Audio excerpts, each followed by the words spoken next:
모든 게 다 경쟁이잖아. 경쟁을 통해서 항상 우리는 꺾이잖아. 매번 꺾이는데 우리가 꺾일 때마다 좌절할 수 없잖아. 그게 우리의 삶이야. 중요한 건 꺾여도 그냥 하는 마음이야. 그냥 해야 돼. 요 근래에 많은 분들한테 꼭 해줄 수 있는 얘기야. 무슨 생각하면서 하세요? 무슨 생각을 해? 그냥 하는 거지. 4등분에서 1등 되는 거 9등분에서 1등 되는 거 노력 차이는 똑같아요. 아무것도 아니라고. 하냐 안 하냐 차이지 얼마나 열심히 하냐 열심히 안 하냐 차이도 아니라고. 그러니까 여러분들이 1년 동안 열심히 할 생각을 하지 말라니까. 열심히 하시면 안 돼. 열심히 하지 말고 그냥 하면 돼요. 왜? 이 세상의 90%는 열심히 안 하거든. 내가 사회생활하면서 첫 번째 깨달은 게 이거야. 아, 사람들이 열심히 안 하는구나. 그래서 경쟁자가 없구나. 진짜야. 여러분이 생각할 때 여러분이 모든 사람이 다 경쟁자일 것 같잖아. 고3이 열심히 합니까? 아니죠. 다 안 하잖아요. 열심히 하는 애는 극소수죠. 걔네들만의 잔치죠. 열심히 하는 애들만의 잔치. 그게 수능이지. 근데 그 말이 진짜 딱 맞는 것 같아. Just do it. 그 말이 정말 잘 지은 말이야. 아니야 진짜야. 그 말 좋잖아. Just do it. 그냥 해야 돼. 맞아. 이거저거 생각하잖아. 아무것도 안 돼. 그치, 더- 그래서 있잖아 그런 말이 있어. 산을 가고 싶으면 신발을 신으면 벌써 반이 해결된 거야. 뭐라도 해라. 딱 신발을 신으면 끝이야. 그냥 딱 무슨 생각이 들 때 그냥 신발부터 신어. 진짜 그거 되게 중요하다. 전 정말 죄송한데 전 신경 안 씁니다. 누군가가 나 롤모델이다. 그 사람들한테 내가 어떤 배우로서 우뚝 서 있는 모습을 보여줘야겠다. 저는 이런 생각을 해본 적이 없어요. 그냥 제 일을 할 뿐이에요. 저는 나만 잘하자. 이 진짜 농담이 아니라 남을 의식하는 순간 비극이 오는 것 같아요. 허세가 들어가고 그냥 내 일을 제가 열심히 할 뿐이에요. 예. 열심히들 하십시오. 예, 요즘 제가 이제 다윗에 대한 이야기를 하고 있습니다. 그 솔로몬 이야기도 했고 그리고 사울 왕에 대한 이야기도 했었고요. 그러다 보니까 이 다윗이 하는 일들 중에 이제 그 중요한 순간들에 나오는 인물 하나가 있는데 그 사람이 이제 요압입니다. 그래서 요압이 이 조연의 역할을 상당히 흥미롭게 하는 것을 이제 보여주게 됩니다.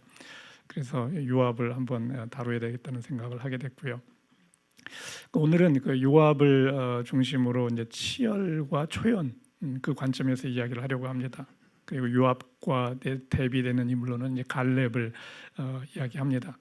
요압은 다윗 시대 그러니까 이제 BC 1000년경에 살았던 인물이고 갈렙은 모세 시대 BC 1400년경에 살았던 인물입니다. 요압은 다윗의 이복 여동생 스루야의 아들입니다. 그 나이는 다윗과 비슷합니다. 다음 페이지. 다윗 왕은 그 이스라엘과 유다 지파가 이제 사실은 이제 이스라엘이 12지파인데 10지파가 이제 이스라엘이고 많은 지파가 있기 때문에 이스라엘의 이름을 갖고 있고 그리고 유다 지파 밑에 이제 베냐민이 좀 붙어 있어요. 그 두 지파가 이제 유다 지파 속에 있는 셈입니다.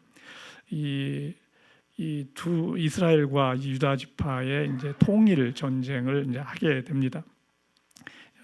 양쪽 모두 이제 인정할 수 있는 이제 수도를 정해야 했어요. 예루살렘이 이제 좋은 위치에 있게 됩니다. 예루살렘 성은 그 800m 높이에 있어요. 그 높은 산 위에 위치해 있는 거죠. 그러니까 이제 공격하기가 쉽지 않습니다. 전쟁 경험이 많은 사실 지금 다윗은 전쟁 경험으로 지금 수년간 계속 해왔기 때문에 이력이 나 있는 사람입니다. 그런데 이 예루살렘 성 공격은 쉽지 않습니다. 당시 예루살렘 성에는 이제 여부스족이 이제 살고 있었는데 여부스족은 이렇게 이야기합니다. 장님과 절름발이가 이 성을 지키고 있더라도 너희는 함락 못할 거야 라고 이렇게 다윗을 조롱을 합니다. 그래서 이제 다윗은 화가 나서 이 성을 맨 처음으로 점령하는 자는 군사령관으로 임명하겠다라고 이제 선언을 합니다. 이제 이때 요압이 이제 그 일을 하게 되는 거죠. 요압은 당연히 높은 산 위에 있게 되면은 물을 끌어가는 게 어려운 거죠. 물을 어떻게 가져가느냐가 이제 관건인데 그 약점이 바로 이 수원지로부터 물 끌어들이는 이 비밀 통로에 있다는 것을 알아냈습니다. 그 특공대를 이제 조직해서 이제 성 내부로 진입하는 거죠. 그리고 나서 이제 공격을 하기 때문에 여부스인들은 버틸 수가 없습니다. 그 요압은 예루살렘 성을 점령하는데 이제 큰 공을 세우고 이제부터 이제 이스라엘의 2인자가 되는 것입니다. 요압은 상당히 자기 주관도 강하고 이제 똘똘하고 용맹스러운 장수였어요. 요압에게는 이제 동생 아사엘이 있었어요. 아사엘은 이제 이스라엘과 유다의 통일 전쟁 중에 이제 그 아브넬에게 이제 죽임을 당합니다. 아브넬이라는 장수는 이스라엘, 그러니까 지금 유다와 이스라엘이 지금 전쟁을 하고 있습니다. 이스라엘 측 최고의 장수입니다. 이 아브넬은 다윗에게 투항을 합니다. 이때가 이제 다윗이 나이가 30 중반인데 이 다윗에게 이제 투항을 하기 때문에 유다와 이스라엘이 잘 이렇게 화합할 수 있는 기회를 주는 거죠. 이스라엘의 최고 장수가 유다에 투항을 해왔으니 이제 어떻게 보면 이제 화합을 할 수 있는 좋은 상태가 된 겁니다. 헌데 그 요압은 다윗의 뜻을 거스르면서 아브넬을 살해합니다. 이 동생의 원수를 갚는 거죠. 왜냐하면은 이 아브넬에 의해서 이 아사엘이 이제 죽임을 당했기 때문에 전쟁 중에 죽임을 당했기 때문에 원수를 갚은 것이었습니다. 그리고 이제 시간이 좀 흘러서 이제 60 초반에 다윗의 아들 압살롬이 이제 반란을 일으킵니다. 다윗은 압살롬을 자기 아들이니까 그래도 여튼 반란을 일으켰지만 사랑을 합니다. 그 요압에게 이 압살롬을 죽이지는 말라고 합니다. 요압은 근데 이를 어기고서 죽입니다. 왜냐하면 정치적인 이유로 죽이는 거죠. 자기에게 걸림돌이 될 거라고 생각을 했기 때문에 다윗이 화가 나서 아마사를 군대 장관으로 임명을 합니다. 헌데 요압은 이 아마사를 또 살해합니다. 2인자였지만 다윗의 말을 듣지 않는 겁니다. 자기 생각대로 이렇게 해 나가는 거죠. 아주 대단한 어떻게 보면 2인자였던 거죠.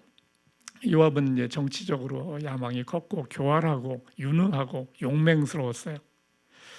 다윗이 50세에 이제 그 암몬과 아람의 연합군을 이제 정벌하는 데 전쟁을 하고 있었어요. 이때 이제 전쟁이 어떻게 보면 끝물이었는데 이때 이제 밧세바와의 간통 사건이 있게 됩니다. 이때 이제 남편 이제 우리야를 이 요압과 공모를 해서 이제 죽입니다. 이 다윗의 후예와 하나님의 후예, 이때 제가 이제 설교를 했던 내용인데 다윗이 50세 때 됐을 때 얘기죠. 사무엘하 이제 11장 2절부터인데 오늘 이제 사용하는 성경 본문은 이전에 썼던 것을 한번 다시 한번 되돌아보는데 이제 요압의 관점에서 이제 보려고 하는 거죠. 11장 2절 한번 같이 한 절씩 읽겠습니다. 어느 날 저녁에 다윗은 잠깐 눈을 붙였다가 일어나 왕궁의 옥상에 올라가서 한가로이 거닐었다. 그때 그는 한 여인이 목욕하는 모습을 옥상에서 내려다보았다. 그 여인은 아주 아름다웠다. 신하를 보내서 누구인지 알아보니 자신의 장수인 우리야의 아내 밧사였다 바했다. 다윗은 사람을 보내어서 그 여인을 데려왔다. 다윗은 그 여인과 정을 통하였다. 그런 다음에 밧세바는 다시 자기 집으로 돌아갔다. 얼마 뒤에 그 여인은 자기가 임신한 것을 알고 다윗에게 사람을 보내서 자기가 임신하였다는 사실을 알렸다. 여기는 좀 제가 그냥 읽겠습니다. 다윗은 국리 끝에 요압에게 전가를 보내어 우리야를 왕궁으로 불러들인다. 우리야가 집에 가서 밧세바와 잠을 자게 하려 합니다. 밧세바가 임신한 아이가 우리야의 아이인 것처럼 하려는 것이었습니다. 우리야는 집으로 가지 않고 대궐 문간에 누워서 잠을 잤습니다. 다윗이 우리야에게 왜 집에 안 가냐고 묻자 저의 상관이신 요압 장군과 임금님의 모든 신하가 전쟁을 하고 있습니다. 제가 어찌 홀로 먹고 마시고 아내와 잠자리를 할 수 있겠습니까? 다음 날 다윗은 우리야를 불러 술과 음식을 먹이고 취하게 하였다. 하지만 우리야는 여전히 집으로 가지 않았고 전쟁터로 다시 나갔다. 다윗은 사령관 요압에게 편지를 씁니다. 우리야를 가장 치열한 전투의 맨 앞에 싸우게 하라. 그리고 모두 물러나서 그가 죽게 하라. 그리고 이 편지를 우리야의 손에 들려보냅니다. 정말 이런 양아치가 없는 거죠. 야, 우리야는 충직한 장수잖아요. 그 장수가 자기의 어떻게 보면 목에 칼을 이제 맞게 되는 것을 어떻게 보면 이 편지를 들고서 지금 이 요압에게 가는 거예요. 이 장면은 정말 아무리 생각해도 너무나 이해할 수 없는, 다윗이 그만큼 교활하게 이 요압을 죽이는 거죠. 그냥 밧세바, 그냥 내가 어떻게 하다 보니까 마음에 들었다, 어떻게 좀 용서 좀 해달라고 했으면 됐을 텐데 그렇게 하지 않았어요. 그래야 충성스러운 우리아는 암몬과의 전쟁에서 허무하게 죽었습니다. 읽겠습니다. 요압이 다윗에게 사람을 보내서 전쟁의 상황을 모두 전하였다. 다윗 왕이 왜 무모하게 그토록 성벽에 가까이 갔느냐 하면 우리아도 죽었습니다 라고 대답하여라. 우리아의 아내는 애도하는 기간이 지나고 다윗은 사람을 보내어서 밧세바를 왕궁으로 데려와서 아내를 삼았다. 8번째 아내가 되는 거죠.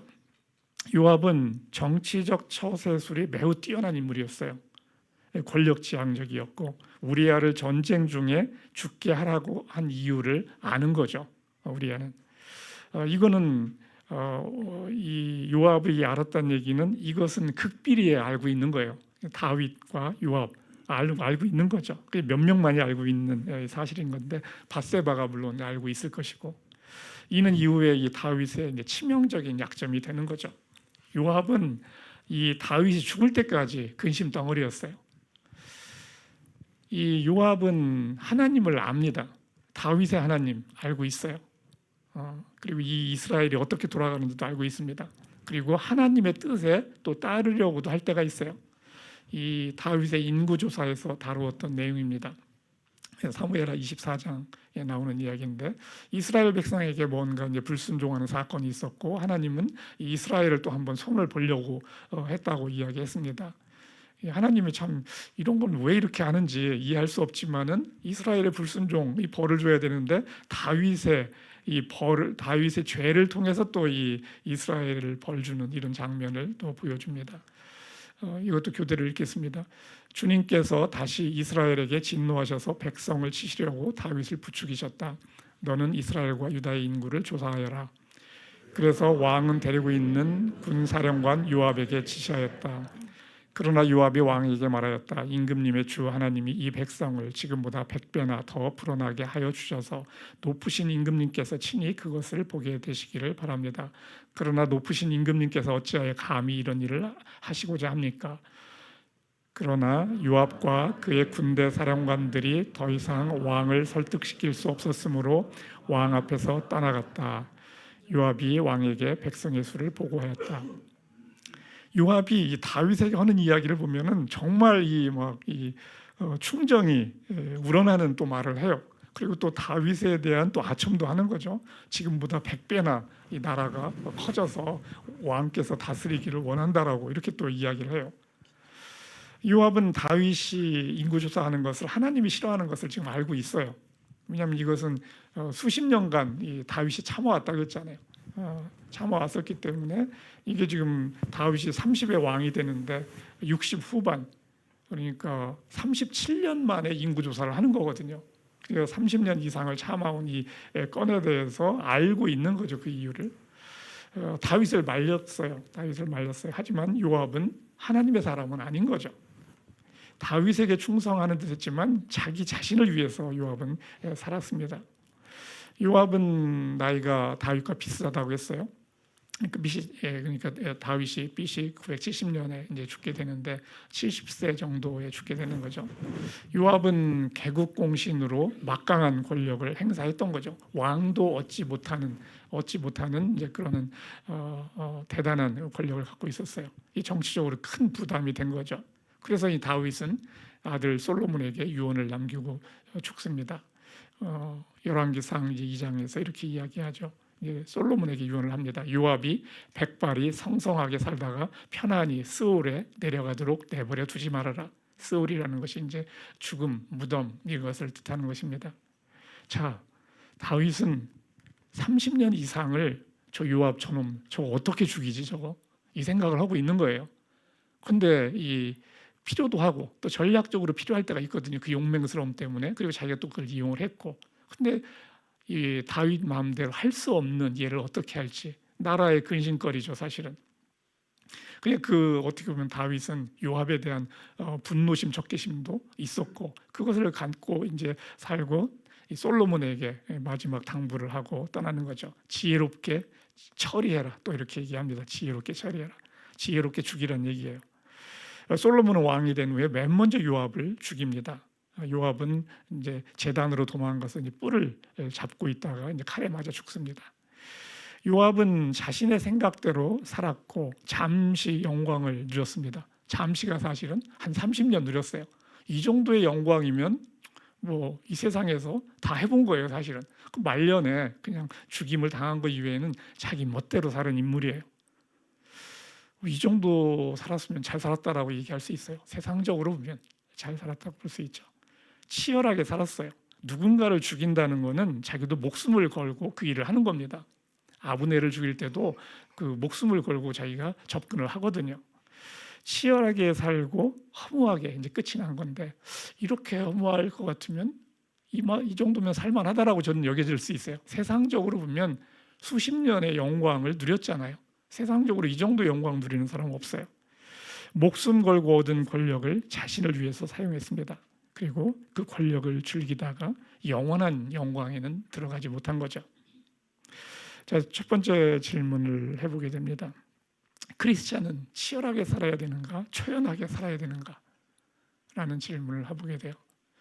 오늘 우리 성민 형제를 조교로서 마지막 자출하고 다음 주부터는 조교를 변경합니다. 한 학기를 해보면은 이 조교의 답이 자꾸 예측이 돼요. 그래서 조교를 한 학기마다 바꾸려고 하는데 이 조교 풀이 너무 작아서 좀 조교를 자원해주면 좋겠고 또 자매들 중에서 좀 조교를 제가 모집을 합니다. 자매들 중에서. 자, 이 질문에 대해서 어떻게 이야기하고 싶은가요? 누구보다 크리스찬은 치열하게 살아야 되는데 결과에 대해서는 조연해야 될 거라고 생각합니다. 치열한 삶 하지만 결과에 대해서는 조연해야 된다. 이 저의 생각을 또 알고 있어요, 이렇게. 그러니까 한 학기 해보면은 이게 조교인지 선생인지 모르겠어요, 이게. 그래서 이제 제가 이제 교체를 잘라버리는 거예요. 그러니까 조교를 나에게 가까이 오면은 잘라야 돼요. 나에게 근접하면 내 생각을 너무 많이 하는 거예요. 그러면 죽습니다. 그러면 죽어요. 크리스찬의 치열함이라는 것은 성실함이에요. 꾸준함. 치열하다는 것이 막 그냥 으쌰으쌰 이게 아니고 끈기 있게 끌고 나가는 것. 이게 치열한 거죠. 수십 년을 끌고 가는 거. 그겁니다. 다른 사람을 이기기 위한 게 아니에요. 그냥 끈기 있게 자기가 하던 것을 끌고 가는 겁니다. 우리 크리스찬으로서의 치열함이라는 것은 이제 말씀에 대한 성실함, 그 끈기인 거죠. 그게 순종인 거죠. 말씀에 대한 순종. 그것을 끈기 있게 가져가는 거. 오늘 동영상에도 봤지만 just do it. 그냥 하는 거예요. 그냥 그것을 끈기 있게 끝까지 끌고 가는 것. 이게 치열한 거죠. 이 요압과 대비되는 인물로 이제 갈렙을 이야기하려고 합니다. 갈렙은 모세 시대 때의 사람이라고 했고 1485년에 이제 출생을 해서 뭐 거의 100세 가까이 살게 되는 인물입니다. 갈렙은 이제 모세 시대와 여호수아 시대를 이제 걸쳐서 사는 인물이에요. 모세가 이제 80살에 이집트에서 이스라엘 백성을 데리고 나옵니다. 그때 같이 나오게 되고 갈렙의 나이가 40세입니다. 모세는 이제 가나안 땅 지금 이제 들어가려고 하는 거죠. 현재 이제 이스라엘 땅에 들어가려고 하는 건데 들어가기 위해서 먼저 정탐꾼 12명을 선발하고 그 12명의 정탐꾼에 이제 갈렙과 여호수아가 있게 되는 거죠. 10명의 정탐꾼은 이제 이스라엘은 가나안 족속의 상대가 되지 못한다라고 합니다. 쳐들어가면 죽는다라고 이야기를 하죠. 이때 이제 여호수아와 갈렙이 등장을 하는 겁니다. 민수기 13장 30절에 이렇게 이야기합니다. 갈렙이 모세 앞에서 백성을 진정시키면서 격려하였다. 올라갑시다. 올라가서 그 땅을 점령합시다. 10명의 지금 정탐꾼은 들어가면 죽는다라고 얘기할 때 갈렙이 이야기하는 겁니다. 우리는 반드시 가나안 땅을 점령할 수 있습니다. 그러나 그와 함께 올라갔다 온 10명의 정탐꾼들이 말하는 거죠. 말하였다. 우리는 도저히 그 가나안 백성에게로 쳐 올라가지 못합니다. 그 백성은 우리보다 강합니다. 그러면서 우리는 메뚜기와 같다라고 이야기합니다. 쉽게 사라지는 쓰러지는 거라는 얘기죠. 민수기 14장 9절에서 갈렙이 또 이야기합니다. 주님을 거역하지만 마십시오. 그들은 우리의 밥입니다. 그들의 방어력은 사라졌습니다. 주님께서 우리와 함께 하시니 그들을 두려워하지 마십시오. 그러나 온 회중은 그들 갈렙과 여호수아를 돌로 쳐 죽이려고 했다. 이 일로 인해서 이제 하나님은 이스라엘 백성에게 이제 몹시 화가 났죠. 그 벌로 이스라엘 백성은 뭐 일주일 거리면 가나안 땅에 갈 수가 있었는데 거기에 못 가고 이제 40년 동안을 이제 광야에서 헤매는 시간을 갖게 됩니다. 그리고 가나안 땅에 들어가는 사람은 갈렙과 여호수아만 들어갑니다. 모세도 못 들어가요. 모세도 못 들어갑니다. 모세는 이제 가나안을 바라보면서 그 여호수아를 후계자로 삼습니다. 여호수아가 1인자가 되는 것입니다. 그리고 갈렙은 2인자가 됩니다. 이제 큰 전쟁을 치르고 이제 가나안 땅에 들어갔지만 아직 전쟁이 끝나지 않았어요. 갈렙은 아직 끝나지 않은 전쟁 속에서 가장 험한 이 헤브론 지역을 자신이 정복하겠다고 나섭니다. 85세 때 갈렙의 이야기예요. 85세 때 갈렙 여호수아에게 이제 이야기합니다. BC 1399년 경에 이제 하는 이야기인데 1400년. 여기에 제가 연두를 쓰는 거는 그냥 참고로 쓰는 거예요. 이거 가지고 옥신각신 다 합니다. 그리고 다 신학자들은 이거 가지고 또 논문 쓰는 거예요. 그래서 저는 그냥 참고로 쓰는 거지 아주 정확한 것들은 아닙니다. 자, 여기 한번 같이 읽겠습니다. 나는 이제 85살이 되었습니다. 모세가 나를 정탐꾼으로 보낼 때와 같이 나는 오늘도 여전히 건강하며 그때와 마찬가지로 지금도 힘이 넘쳐서 전쟁하러 나가는 데나 출입하는 데에 아무런 불편이 없습니다. 이제 주님께서 그날 약속하신 이 산간 지방을 나에게 주십시오. 그때 당신이 들은 대로 과연 거기에는 아낙 사람이 있고 그 성읍은 크고 견고합니다. 그러나 주님께서 나와 함께 하시기만 한다면 주님께서 말씀하신 대로 나는 그들을 쫓아낼 수 있습니다.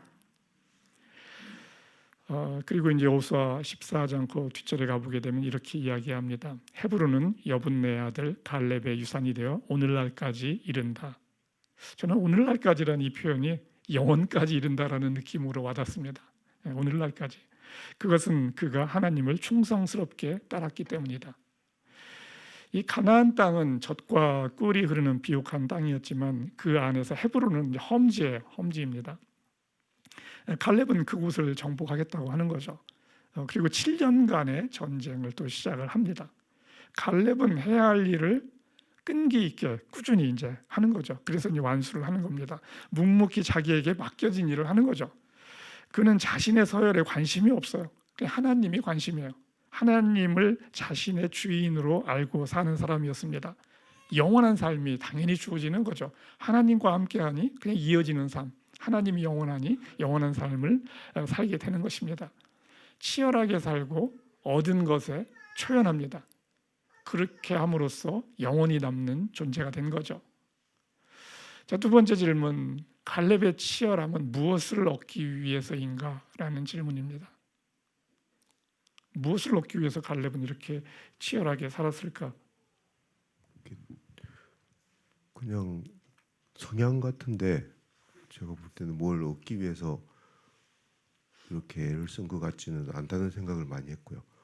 그리고 생각했을 때 있다면은 자기가 살아남은 이유를 찾기 위한 어떤 과정 아니었을까 생각합니다. 살아남기 위한 이유, 살아가기 위한 이유, 살아남은 이유. 살아남은 이유. 예, 자기 동기들은 다 죽었을 거고 죽어가는 걸 봤을 건데 혼자 이제 둘 살아남아 가지고 그리고 오늘도 또 열심히 살 건데 그런 과정을 통해서 이유를 계속 생각하면서 가지 않았을까 생각했습니다. 이 갈렙은 당연히 목숨을 두려워하지 않습니다. 요압도 두려워하지 않았어요. 갈렙도 두려워하지 않습니다. 전쟁터에 나가는 장수는 사실은 오늘 죽을지 내일 죽을지 모르는 사람이에요. 그 용맹스럽게 싸운다는 것은 죽음을 두려워하지 않는다는 거죠. 오늘 내가 죽을 수도 있겠다는 생각을 하고 살아가는 겁니다. 그런데 그 삶이 지금 80, 90 넘어서 지금 막 이어지고 있는 거죠. 하나님의 뜻에 따라서 그냥 살아가는 거예요. 그러면 무엇을 얻을 것인가? 사실은 하나님을 얻는 거죠. 하나님의 뜻에 따라 산다. 결국 그 이야기는 하나님을 얻는 겁니다. 하나님을 얻는 거예요. 결과는 그리고 하나님께 맡깁니다. 사실 갈렙은 결과는 관심이 없어요. 그렇게 얻은 것을 또 그냥 나눠주는 사람이 갈렙입니다. 자신의 그냥 최선으로 그걸 하는 거죠. 결과에 초연한 거죠. 죽음을 두려워하지 않고 하나님과 함께 사는 삶, 말씀과 함께 하는 삶을 사는 겁니다. 그러면 이제 세 번째 질문, 이제 공통 질문을 한번 해보면 이 갈렙의 초연함은 어디에서 오는가라는 생각을 해봐요.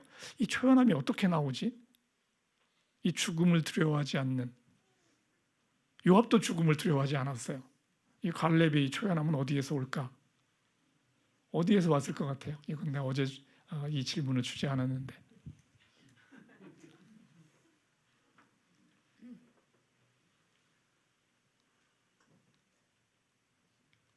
이건 타고난 것 같은데요. 갈렙의 초연함은 타고날 수 있다. 뭐 유전적 요소가 없다고 말할 수는 없어요. 저는 성실한 것도 가끔 보면은 타고나는 거 아닌가 이런 생각이 들어요. 이거 가리켜서 되나? 뭐 이게 근데 가리켜서 되는 사람이 열에 하나는 있거든요. 그러니까 가리키는 건데 가리켜서 이렇게 말을 듣는 애 보면 이거 타고난 거 아닌가? 뭐 이런 생각이 할 때가 있어요. 타고난 거 아닌가? 뭐 좋은 해석이 될 수도 있겠다는 생각이 들어요. 크리스찬은 어떤 삶을 살아야 되나? 아까 그 성민 형제가 이야기를 잘 했어요. 과정은 치열하고 결과는 초연하게. 다음 슬라이드. 이 치열과 초연 둘이 공존하는 삶을 사는 게 크리스찬이에요. 크리스찬이라고 해서 초연하다고 해서 한 발 빼고 인생을 뒷전에서 사는 거 아닙니다. 그건 이제 도사들이 하는 거죠. 물론 전도사는 도사기 때문에 그렇게 살긴 해야 되는데 여러분이 전도사가 도사라고 생각한 적은 없을 텐데 저는 도사라고 생각을 해요. 초연 모드로 갈 때 저는 도사라고 생각합니다. 근데 치열 모드로 가면 또 다른 거죠. 치열 모드와 초연 모드 두 모드를 오가면서 사는 거죠. 하나님을 믿는 믿음이 초연하게 할 수 있어요. 우리가 그러잖아요. 그러면은 굉장히 초조하고 막 급박할 상황 속인데 여유로움이 있어. 그러면은 쟤 뭐 믿는 구석이 있는 거 아니야라고 생각하잖아요.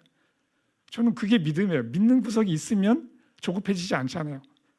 확실하게 자기가 반격 카드가 있고 하면은 상대방이 막 공격을 해도 그거에 대해서 의연하게 딱 기다릴 수가 있어요. 자기가 한 방이 있기 때문에. 그게 믿는 구석이 있는 거잖아요. 사실 믿는 구석, 하나님에 대한 믿음 다를 거 없어요. 그 믿는 구석이 있다는 거죠. 그러면은 초연해질 수 있어요. 지금 내가 이것을 반드시 얻어야 되지, 이거 가지고 뭘 해야지라는 조급함에서 벗어날 수 있다는 거죠. 손해보는 자로 살아야 합니다. 손해보는 자로. 손해보는 자로 산다. 얻었는데 그것을 나눠주는 거예요. 그냥 어리석어서 손해보는 것이 아니고 지혜로워서 손해를 보는 거예요.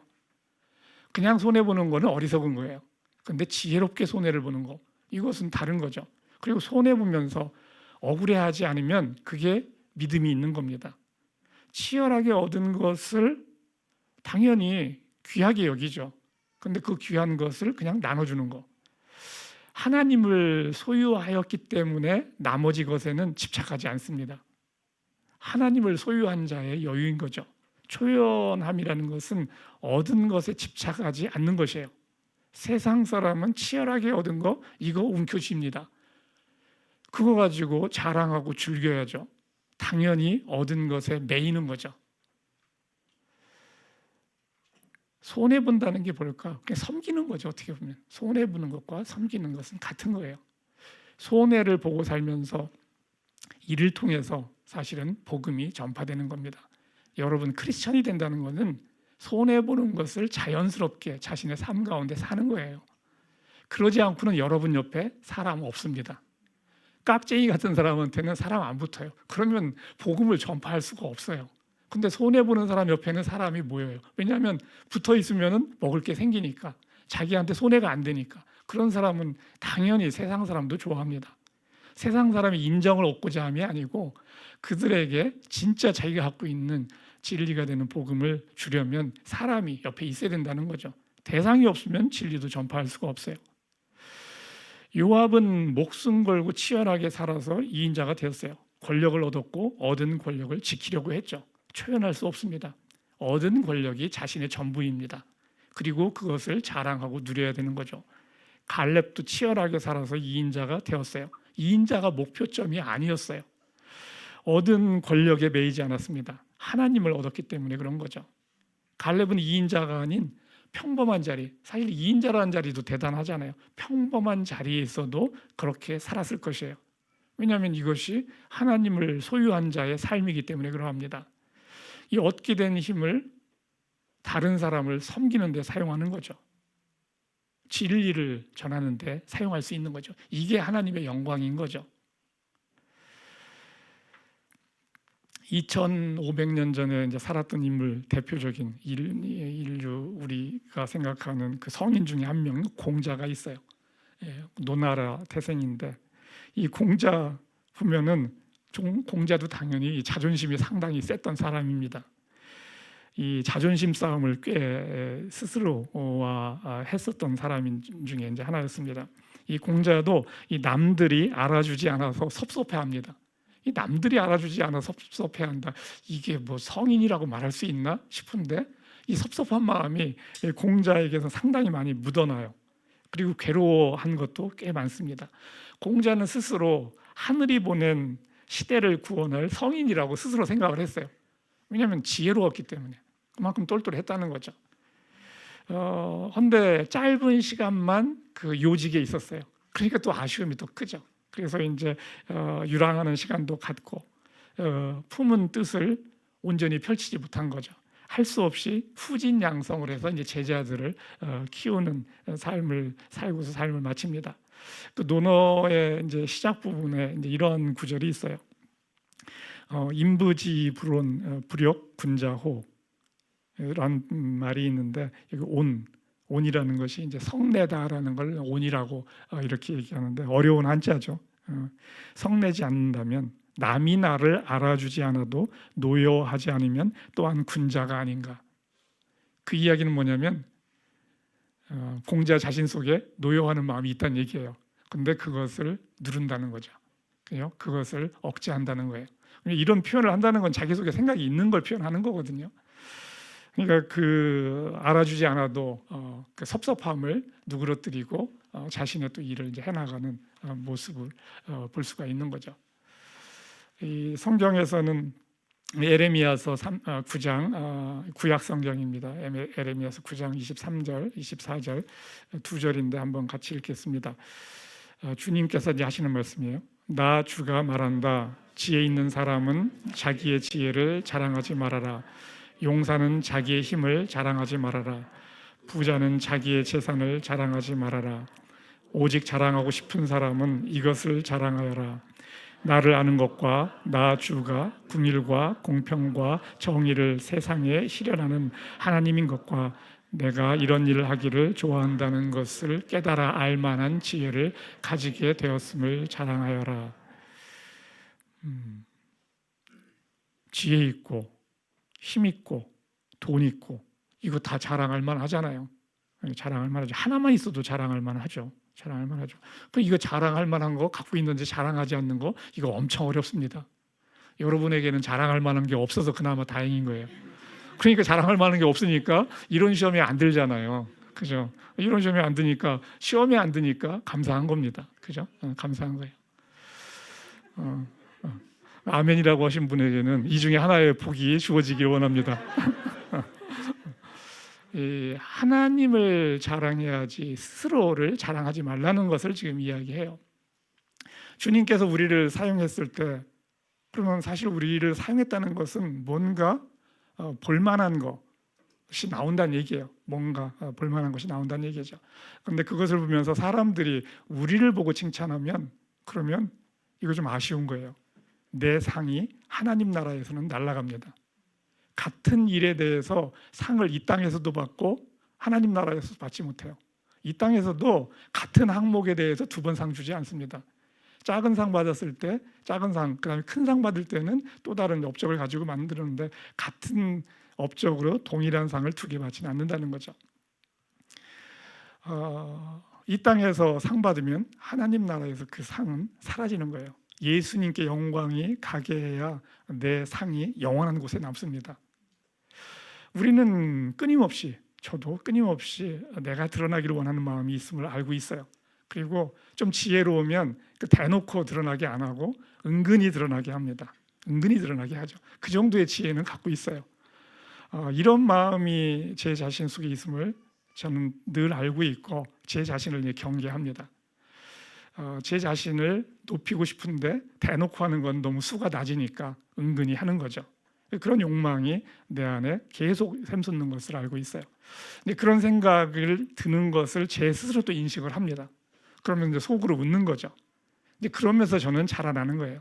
그것을 인식하면은 자라난 겁니다. 아, 내 안에 이 마음이 있구나. 그걸 읽으면은 자라난 겁니다. 그러면은 자라났으면 그렇게 하지 않는 거잖아요. 나를 이 땅에서 높이는 것이 나에게 손해라는 걸 아는 거죠. 왜냐하면 영원한 곳에서 그것이 날아가니까 손해인 거죠. 영원한 곳에서 그것이 주어지는 게 이득이잖아요. 그게 믿음인 거죠. 그곳에 내 것이 있는데 이 땅에서 이걸 가지면 작은 것으로 그냥 만족을 해야 되는 거죠. 이것이 믿음인 겁니다. 하나님이 나의 자존심입니다. 나의 자존심이에요. 내가 세상에서 뛰어나려면은 내 밑에 깔려주는 사람이 많아야 돼요. 내 밑에 깔려주는 사람이 10명이냐 100명이냐 1000명이냐 10,000명이냐에 따라서 높아지는 수준이 달라집니다. 많은 사람이 깔릴수록 자존심이 올라가는 거죠. 사실 잔인한 거예요. 내가 세상에서 높아진다는 것은 누구를 깔고 앉는 거거든요. 그게 잔인한 건데 세상은 그렇게 가는 거죠. 이 땅에 사는 동안 나는 모든 면에서, 여러분은 모든 면에서 평범할 수 있어요. 누구도 여러분 밑에 깔리지 않을 수 있다는 얘기예요. 그리고 평범한 것도 쉽지 않아요. 뭐 3명이 있는데 한 명은 모자라고 하나는 평범하고 하나는 잘하잖아요. 셋이 있으면 평범하려면 셋 중에 2등은 해야 되는데 셋 중에 2등 하는 것도 쉽지 않잖아요. 그 평범하기도 쉽지 않은 거예요, 사실은. 우리의 자존심은 하나님이 우리 아버지라는 거죠. 하나님이 나의 아버지라는 것이 이게 나의 자존심이라는 거죠. 하나님이 내 아버지면 나를 높이고자 하는 유혹에서 벗어날 수 있어요. 아버지가 높으면 자식은 그냥 높아지는 거거든요. 나의 자존심은 내가 나의 아버지 하나님을 높일 수 있는 존재라는 거죠. 자식은 아버지를 높일 수 있어요. 그게 자식의 자존심이라는 거고 여러분의 자존심이라는 거죠. 시편 16편 5절 시편 기자가 이렇게 이야기합니다. 같이 읽겠습니다. 아, 주님이야말로 내가 받을 유산의 몫입니다. 나의 미래는 주님이 책임지십니다. 사실 이 한 구절만이 여러분이 이 한 구절만이라도 여러분의 것이 되면은 여러분은 이 세상에서 치열하고 초연하게 살 수 있어요. 이 한 구절만이 여러분의 것이면 하나님이 내가 받을 유산의 몫이다. 하나님이 내 유산이라는 거거든요. 하나님이 내 유산이면 그 하나님에 붙어 있는 나머지들은 그냥 따라오는 거잖아요.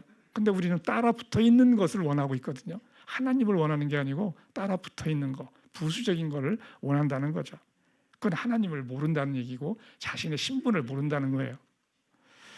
하늘나라에 나의 지분이 얼마 있을까? 뭐 이런 거 뭐 가끔 생각해 볼 수 있어요. 뭐 저도 가끔 지분이 진짜 얼마나 될까? 그 이야기는 하나님을 얼마만큼 소유하느냐의 문제거든요.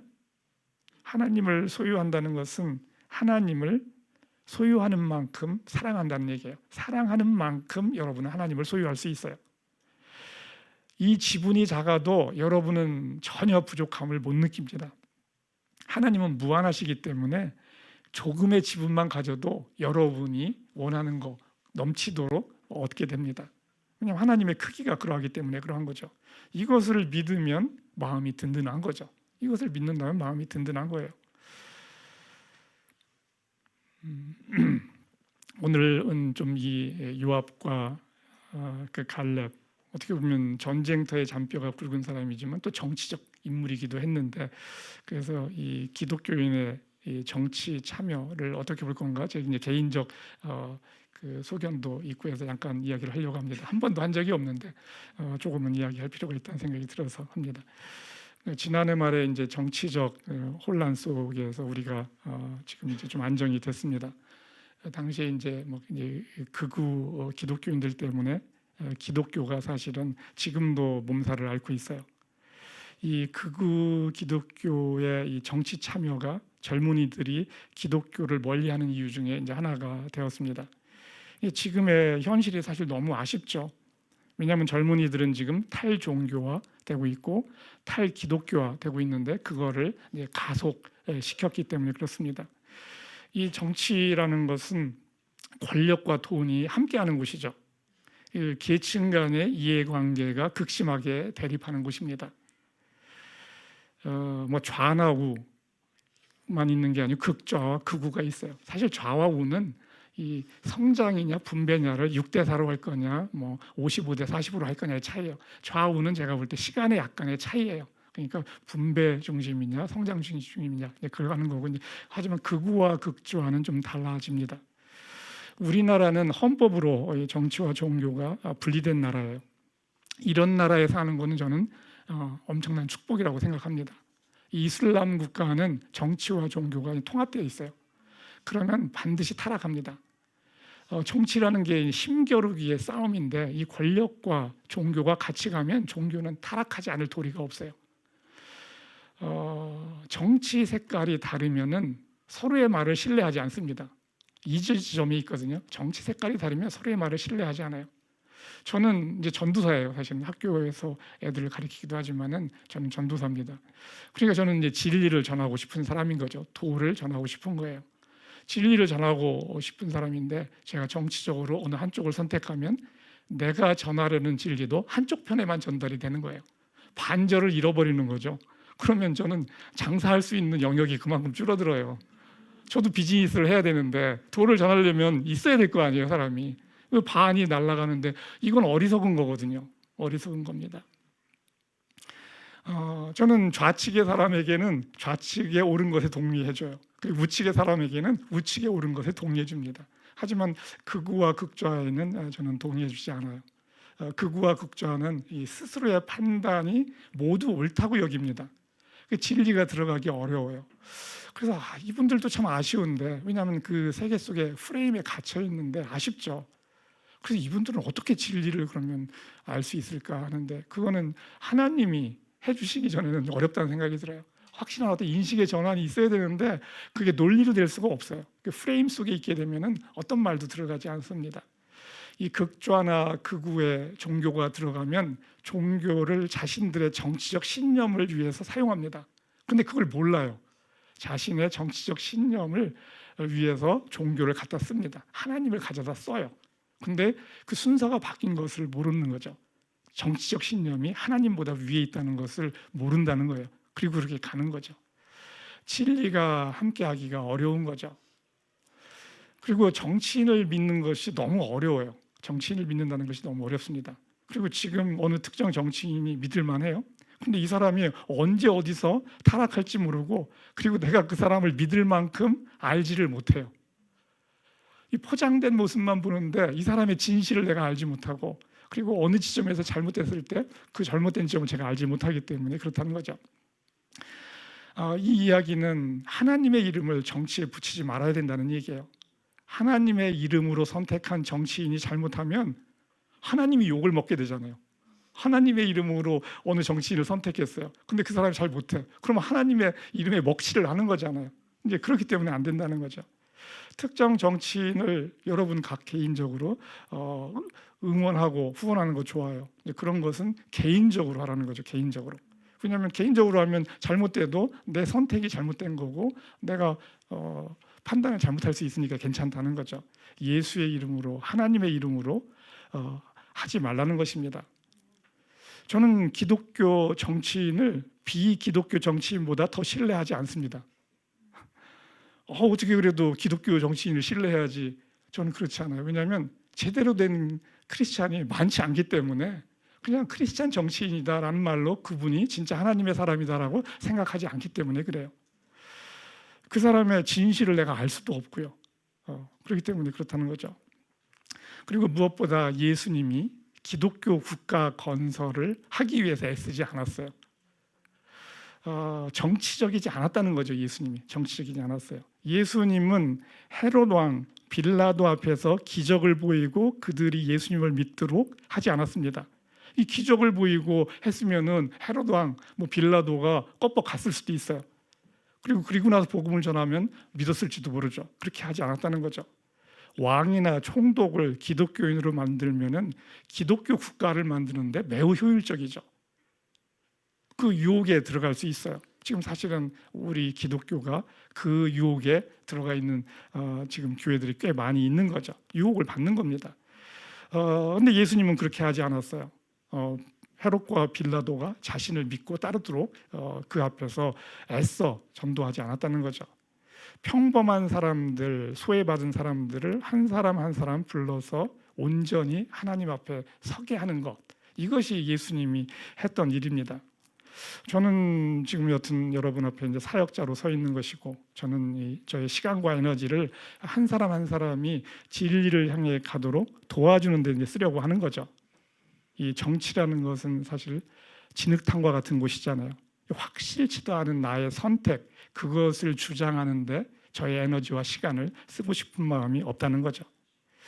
여러분은 각자의 자리에서 지혜롭게 하여튼 선택하면 됩니다. 교회에서는 하지 말라는 얘기예요. 개인적으로 여러분이 후원하고 하는 거 다 좋습니다. 그렇지만 교회에서는 정치적이어서는 안 된다는 거를 이야기하는 것입니다. 우리나라 헌법에도 그렇게 돼 있기 때문에 그것을 이야기하는 것이에요. 제가 언젠가 한 번은 이야기를 해야 될 것 같아서 지금 이야기하는 것입니다. 말씀을 정리하도록 하겠습니다.